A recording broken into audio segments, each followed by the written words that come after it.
You are listening to The Free Amigos. When I'm 75 and I'm sitting in front of my grandchildren, what do I wish I would have done back then? Right? And it was clear. Like, no. Like, I'm not going to go the safe route. The safe route, there is no real safe route anyway. Because, you know, we're going to spend that time in this life here anyway, so you might as well live it to the full amount that you can, right? Which is exactly what you're doing too. You know, you're doing everything that you can now so that you can get get out of this, whatever it is. You know, it doesn't matter who's watching this. You know, we're all in this situation that, you know, that can be better. You know, it can always be better. Like your lifestyle, Cass, for instance, also super inspiring, you know? Yeah. Completely outside of the box, like traveler, like I'll figure it out when I get there. Well, that's every day is like that. Yeah. Every day is like that anyway, you know? It's just that if you've got four walls around you that is protecting you from external fun, for me, then it might not be for you. You know, it might not be for you. Yeah, and there's this. People like their comfort. I think that there's this strange thing in there as well. Things that we talked about earlier is of course that going for that safety or not going for that safety, and that's why it's so fascinating. Well, for me, it's fascinating. I love those things and where and how you can decide to just go for living in the now or stay for safety. And so one thing that happened to me a year ago is when I ran out of money, and I told that in a previous pod, when I just completely ran out of money. And so theory says when you don't have money, you don't have food, so you die. Yeah, for what I'm going to do? I'm going to lay down in bed and wait until I'm dead? Well, that doesn't make sense. It completely doesn't make sense. I'm not going to just, I don't have any money, now I'm dead. I'm going to lay down. It's going to be, like, how long would that even take? A week? Am I going to lay down in a bed for a week and die? Well, maybe I just right. Maybe I just go for a walk then. And so the weirdest thing is that the theory clearly states, and you cannot mess with those facts because it clearly states if you don't have money, you cannot buy food. Without food, you die. But I don't die. I'm not going to die. And this is such a weird contradiction. It's almost like a Schrodinger's cat kind of thing. So the theory clearly states, and you cannot debate it because those are the facts, but you're not going to die. How weird is that? It's weird. It's just like, yeah, okay. So you can make that choice of what you did when you were 20 or 21. You can make the choice of going, I'm just going all in because I'm not going to die anyway. And that sounds a bit weird, but it is actually... Absolutely.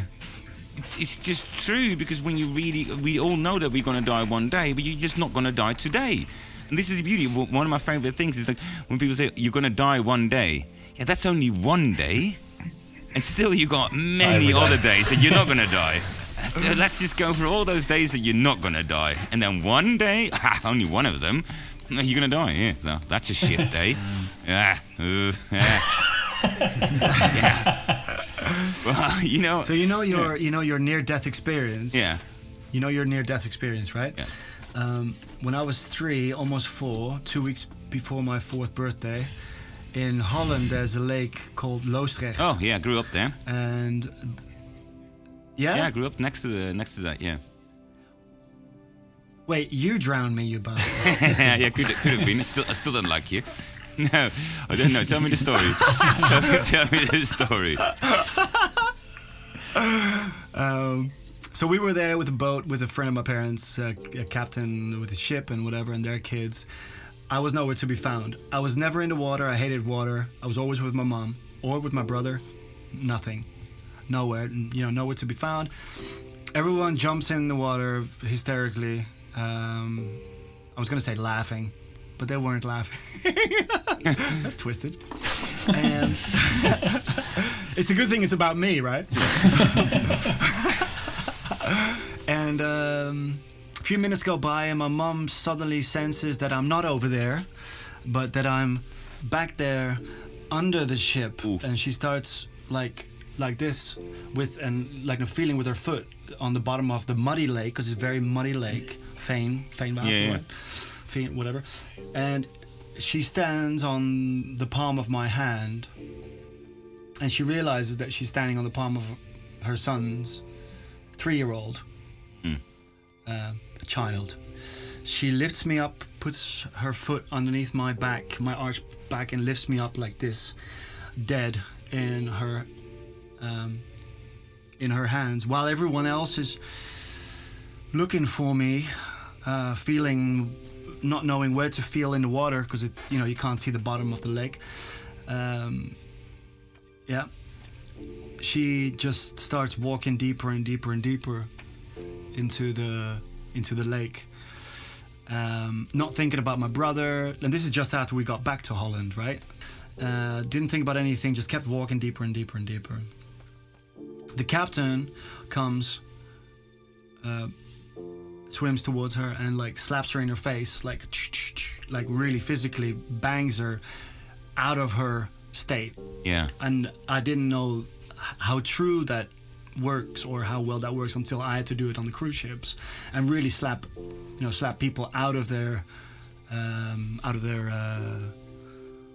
state. Trance state, basically, right? Like a shock, is it? She was in shock. Right. Yeah. Pulled me to the side. My father did CPR on me, like completely the wrong way. Got in the boat, hauled ass to the first shore, stopped the first car, brand new Mercedes. This office guy, this suit and tie guy, all of us in this station wagon to the intensive care. Anyway, 2 weeks later, I woke up. Whoa! Thankfully. You're in a coma. Goes much. Yeah, there was a coma state, and then there was a second drowning period as well, where my lungs, where my stomach would release the fluid that then goes into your lungs. The kid next to me died of that. The second day that I was there. Secondary drown, I think. Second drowning. Yeah, second drowning. He died, but I didn't. I was the only one left in that room, in that long room, apparently. And I knew when my mom was walking in, because my heartbeat went faster. And the nurse said, "Oh, that must be your mom, huh?" And my mom thought that I was conscious, but I wasn't. And she's like, "Who are you talking to?" And she was like, your son is conscious, he's just not physically able to express. Like, I was all there, just not fucking crazy stuff. Anyways, wow. Years go by. My mother remains having traumas every night. Even now, she's in her 50s. And sorry, Mom. I love you. Happy Mother's Day. Surprise. And I could not have had a better mother.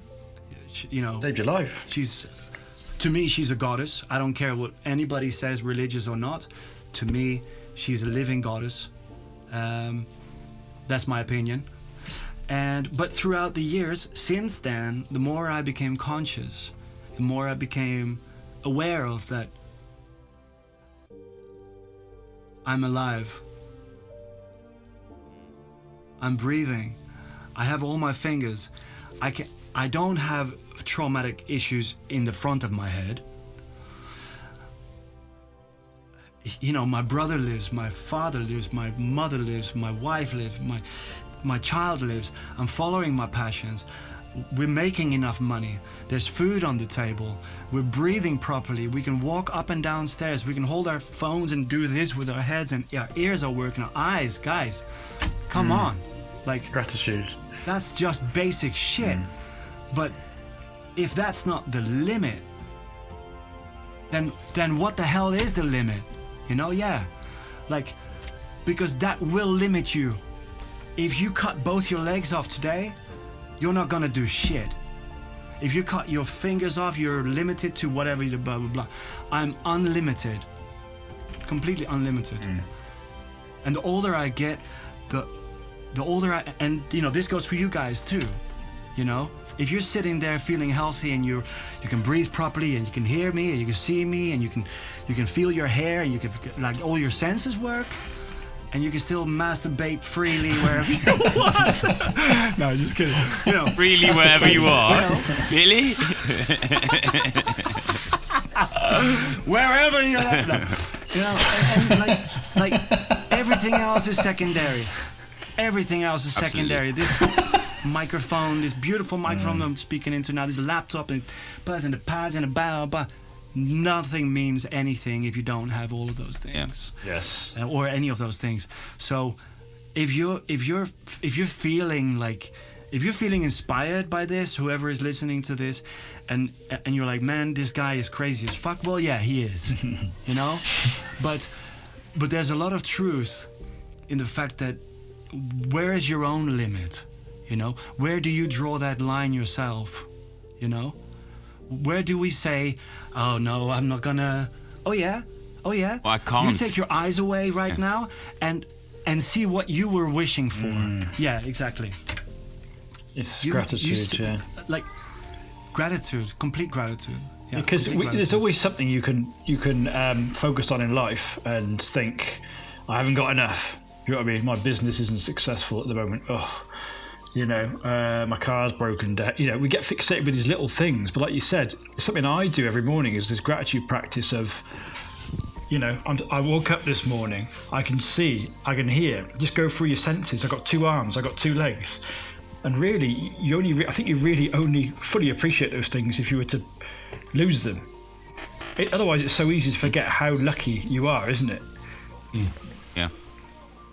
Absolutely, man. Absolutely, yeah. It's so easy. So this is one of the things that I learned the hard way as well.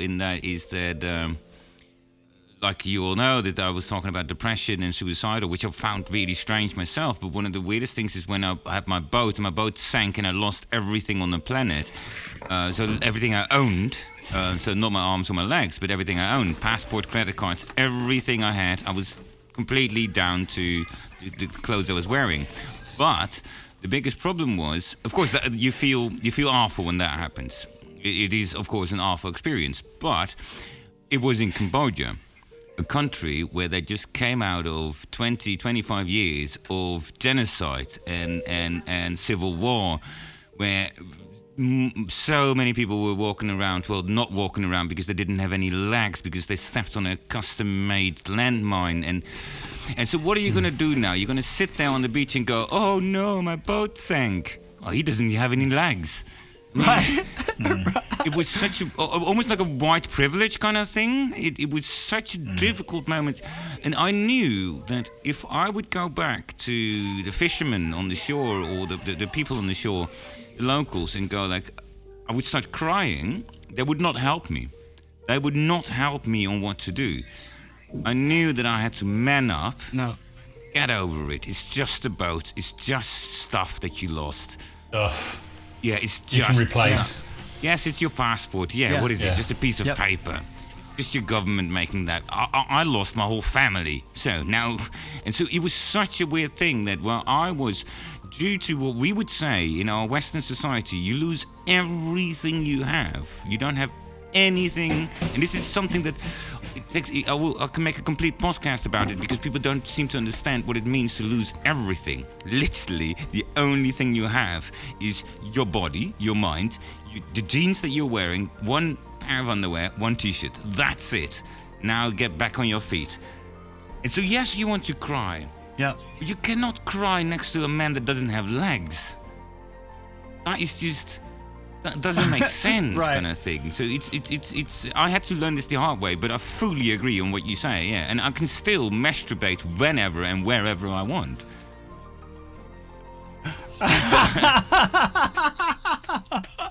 Yay! Is that the benchmark here? If you can still masturbate or not? How low you've gone?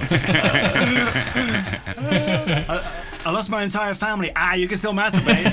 It's not that.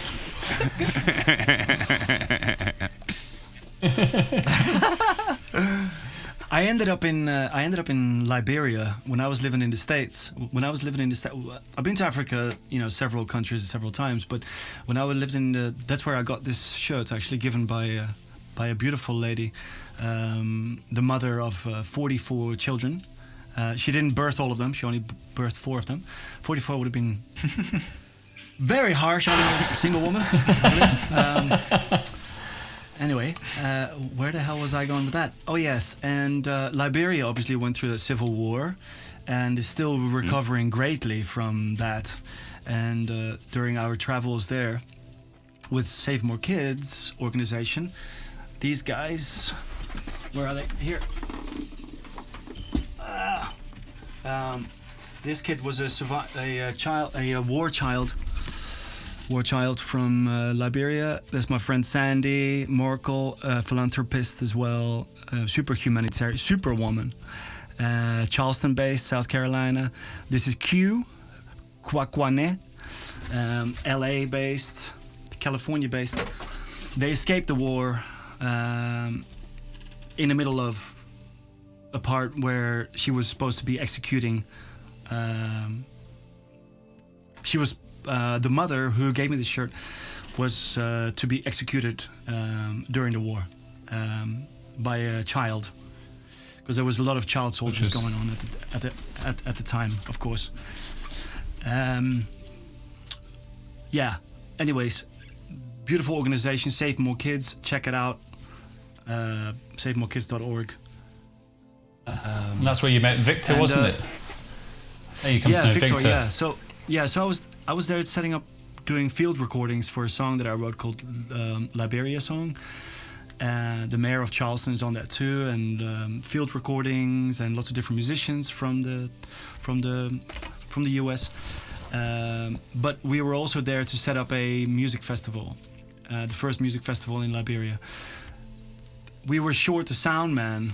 I mean, the entire festival was held together by a little piece of rope. Let's just say that. If somebody went like that, the whole damn thing would have fallen apart. But thankfully, Victor was there, and he's walking around with his little voice recorder thing, and I'm like, you look like a tech. You don't see this happening in Liberia much, apparently. You have a voice recorder. You must know something about audio. Do you know how to run this soundboard? And he's like, yeah. I'm like, really? The one person that is like, coming towards me and said, can I do anything? Knows how to run a soundboard. I mean, if this is not perfection, then I don't know what is. The universe. And I'm in the country. I have no idea what the hell I am. So he stands, flawless night. Sounded amazing. No feedback. Nothing was too loud. And I didn't even remember that he was there throughout the show. I'm playing, singing, doing dancing, whatever, recording and doing all this stuff. Forgot all about him. He left without saying goodbye. It was just like so chaotic at the end of the show. Some time goes by. I'm back in the States. And I'm like, Victor. What happened to Victor? Where the hell did Victor go? Is he still there? So I'm on Facebook. Is he still, right? So I'm on Facebook on a Victor something, Liberia guy, Monrovia concert, and I found him again. I still don't know how the hell I found him. But, so then I was like, okay, bro, you saved the show. Let me help you do whatever you want. What is it that you want to do in life? Where do you want to go? Because I know it's like third world. It's struggle. It's hard, man. What do you want? What do you want to do? He's like, I've been out of school for 2 years. I would like to go back to school, but I mean, I don't want to be a burden. He's so polite. And Tony, you actually donated to that. Yeah. Thank you. Oh, my pleasure. It's an amazing story about Victor and getting him graduated, and it's just fantastic what you've done, and the organisation and you personally. I think it's fabulous what you've done and how this young man how fulfill his dreams, go back to school, get his graduation, and I believe you want to try and bring him over to Europe to further his education and what he wants to do next in his life. Correct. Yeah. As controversial as it sounds, because I'm a foreigner myself and I know how foreigners are perceived. I mean, it's just the way it is. I'm a foreigner no matter where I go, so I mean, I surrender. So this kid has so much potential and so much love to give, and so much inspiration to be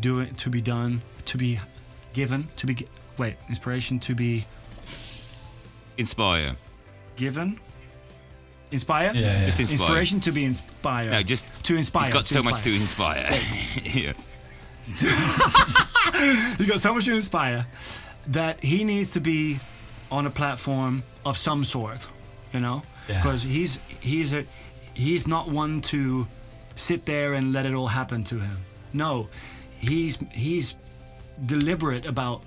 That's how he ended up in my life, because he took that stand and he stepped up forward to this only white guy in the city, going, "Can I do something for you?" Mm-hmm.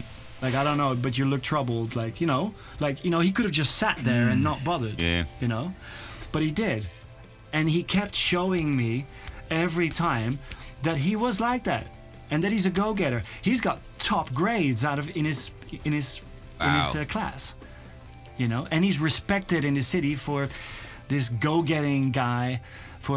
He's a complete winner. Like, get him out of there, let him obtain what he needs to do, and let him go back and inspire other people. Yeah. Those people deserve to. Anyone deserves it, but this guy really needs to be doing great things, you know, and not be suppressed by the situation that he's in. So I want to bring him over at that point I wanted to bring him over to the States, but I think it's wiser and cheaper and overall wiser to bring him to Finland, educate him more, house him for a while, and, you know, let him do whatever he feels passionate to do. Yeah, amazing. And so that's one of the most beautiful things that I learned over there. Again, is that you can do these things for other people. You know, we think that we don't have time. We don't have time for that, and of course no, because you're prioritizing. You know, life. There's loads of time to work out. Yeah. Now, since I started this marketing journey, I've started stretching every morning. I make up my bed every morning. I open up the window, first thing I do. I work out every morning. I drink 2 glasses of water every morning. Before I do anything, I think about my why. And what was the other one? Oh yeah, and I meditate twice a day. Who the hell is this guy? Where did Tommy go? That's not rock and roll. It's not rock and roll, dude. It's change, yeah. But it's that coming back to that idea of you being the average of the 5 people around you. Something I talk about, you know, I try to talk about on Insta is like, when I look back at my own life when I was stuck and I was unfulfilled and happy in my career, I look around me and everyone was doing the same thing. It's only when I came into this community and I'm around people who share the values that I'm looking to create in myself. People that actually want to make the most out of life, that aren't prepared to just kind of, you know, sit in the safety zone and retire one day and then wake up and go, oh, you know, what was all that about? I missed that amazing opportunity. Something we talk about a lot in this pod is this, you know, and you talk about it as well. It's projecting forward the end of your life. When it ends, how do I want to look back on this? You know, and I think too many people are worried about that. They're so fearful of death. It's like, I don't want to think about that. I don't even want to imagine that point. But if you do, then it gives you a different perspective on what you're doing now. And you just sort of look back and go, okay, if I carry on doing this and I get to the end of my life and look back, how am I going to feel? And so many people in my family, they got towards the end, they've gone like, they said to me, I don't feel like I made the most of that. And so that kind of drives me on now. It's like, okay, I need to find the people that are making the most of this life. Yeah. And what you find is their energy kind of starts to pull you up, you know, away from those kind of... Like a magnet, isn't it? It is. And most people are restricted, most people are trapped, and they don't even know it, I think. They don't even know there's a better way of living, you know, and it takes a community to show you that. Absolutely. That's my biggest fear is getting to the end of my life on my deathbed, wherever it be, my family around me, and going away, passing away with regret that I didn't do X, Y, and Z while I had the chance. And I think a lot of people are consumed about, like you said, Mark, about dying, about the end of their life, that they forget to live now in the present. You only have now, don't you? You only ever have today and now. So make the most of it. Live. Do what you want. I think you have to be reminded as well, because we have to tackle ourselves into that as well on a daily, because it's so easy to fall back into shopping, the kid, dinner, all these things, like all these like typical things that are super distracting. To be around people that are like-minded. Like if you're wanting to be a guitar player, surround yourself with better guitar players. If you want to be, build, computers, be around people that build better computers than you, so that you keep on learning and keep on, systematically make that a habitual thing. Yeah. Is that phrase? If you're the smartest person in the room, you're in the wrong room. Which I quite like, Yeah. Yes. Unless you're Trump, of course. Then I think I can never happen. You build your own room. No. This is not possible. Yeah. No. This was actually said by him, and I don't think politics is the solution to any of our issues in the world. But that is something that man said, is that you have to make sure that you're the smartest person in the room. And I explains a lot. I want to give the guy a hug. Yeah. I want to give the guy a hug. Like, come here, man. Squeeze him hard. Come on, bro. Lost in his ego, isn't he? Come on. And grab him by the wig. Yeah. His wig.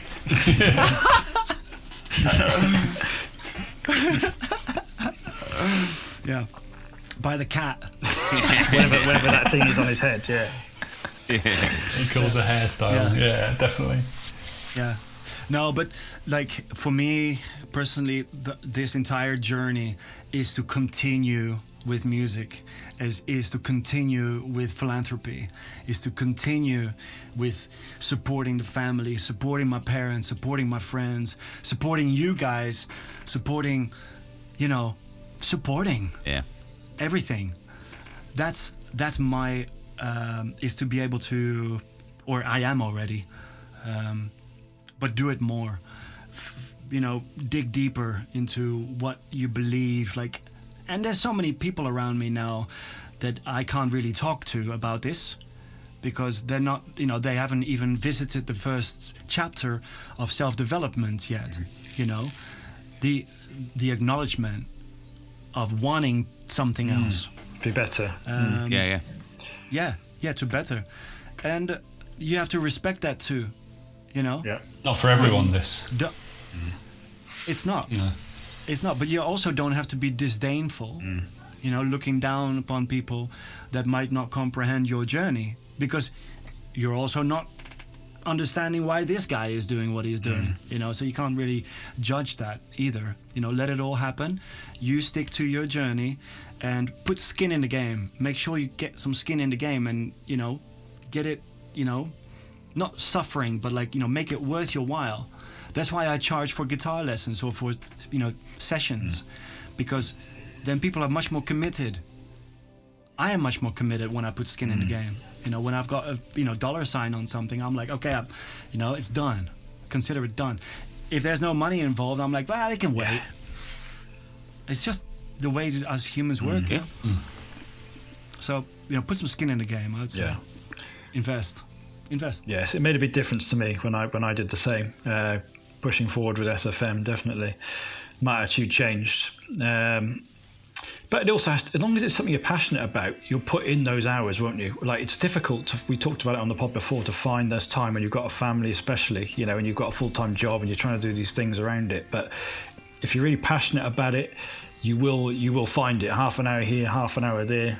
And when you do get lost on the journey, you'll keep going, won't you? Because you've got this kind of this vision and you just love what you're doing. Yeah. And I think that's so important. Yeah. Absolutely. Yeah. I'll work then. The main thing what we see, whether you're creative or not, or an artist or not, it's about focus. It is about focus, and it's about finding that passion and writing down that passion. And the funny thing is that I wrote down a little note during this podcast because I wanted to put you in front of the board members here, as in asking you, so where do you see yourself in 5 years?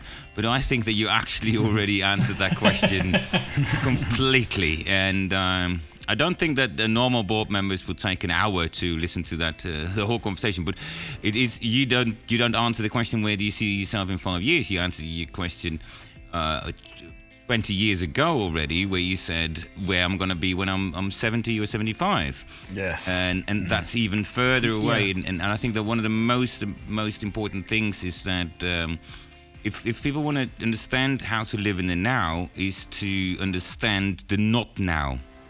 And so the further away you can put your focus into the future, and also understand where you come from and why you're coming from. And this is things that we talked about as well. Like, we're Dutch, we got these weird things. We're not fully Dutch anymore. Maybe some parts of us are, but that's our heritage. Everyone's got a heritage. And so you can do two things. You can say, when you go into the past, you can say, well, I can't go into the future because I'm having this in my backpack from the past. And blaming your past for not being able to go into the future.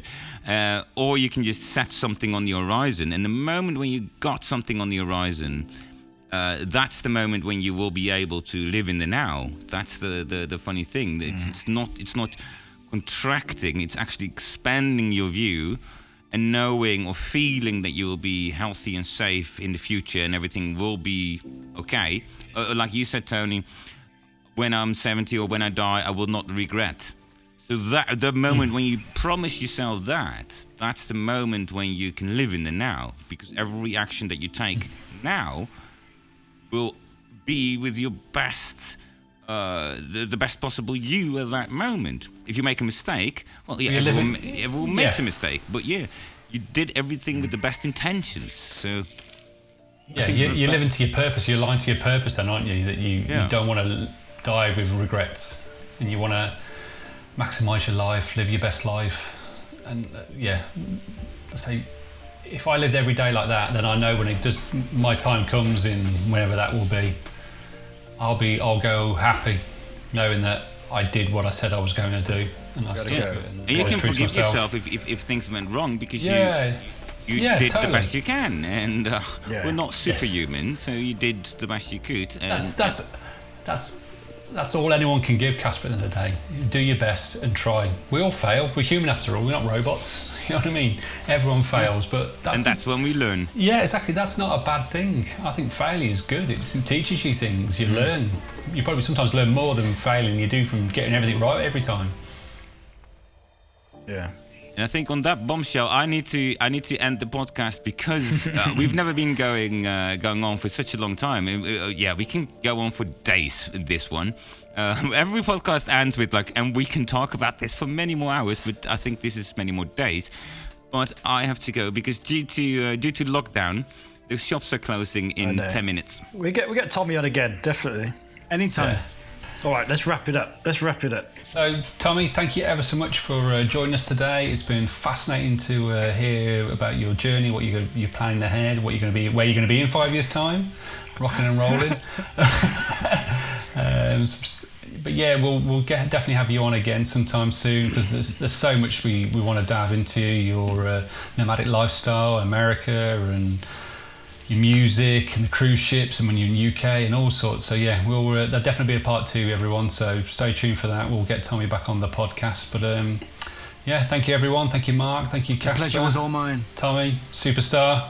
Yeah, thank you ever so much. Really grateful for your time, and we'll catch you next week. Thank you, guys. Thanks, guys. Cheers, Tommy. Thank you, free amigos. Cheers. Adios. Adios. Arriba. Gracias, Tommy. Adios. Bye. Thanks, guys. Thanks for listening. Thanks for still being here. It's a long podcast. Cheers.